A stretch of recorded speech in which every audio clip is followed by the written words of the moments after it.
Hi, class. Welcome to Module 7.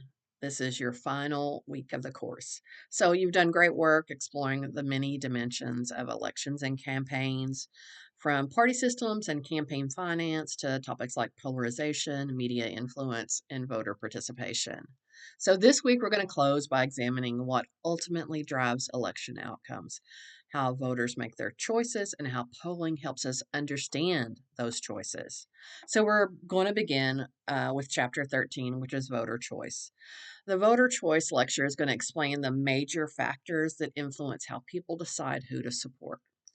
Party identification has the largest impact on voter choice. It's one of the most stable and powerful predictors of voter behavior.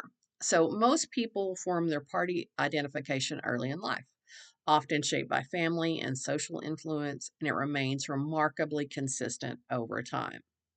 You're also going to look at how social groups such as race, religion, gender, and class shape political presence and preference, and how incumbent performance kind of influences elections. When voters believe they're better off under the current administration, they often reward incumbents or the incumbent's party. But when they feel worse off, they tend to vote for change. This is retrospective voting, and it's a key theme in understanding electoral accountability.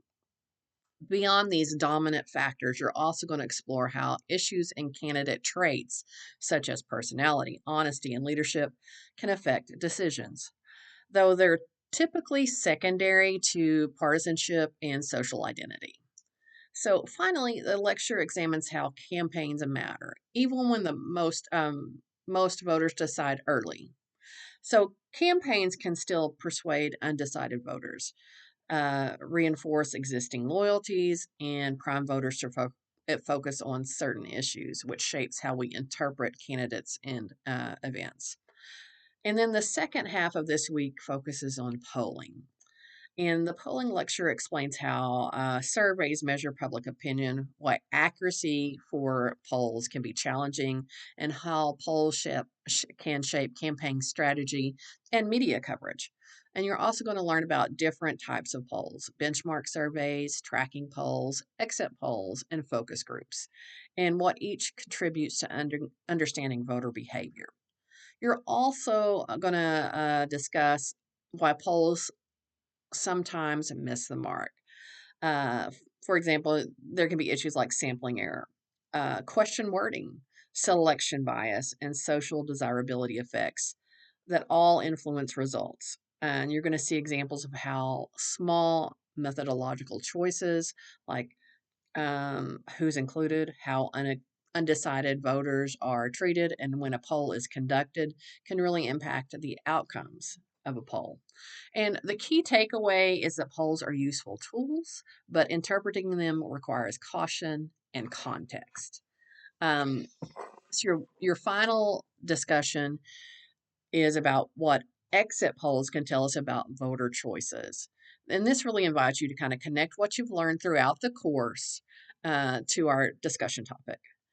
Remember to post your initial post by early in the week and follow up with your classmates by Friday, because this is the last week of the course.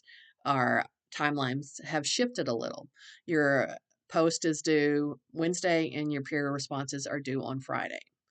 And then again, you're going to have two short assessments this week. And again, remember all of your due dates are now on Friday.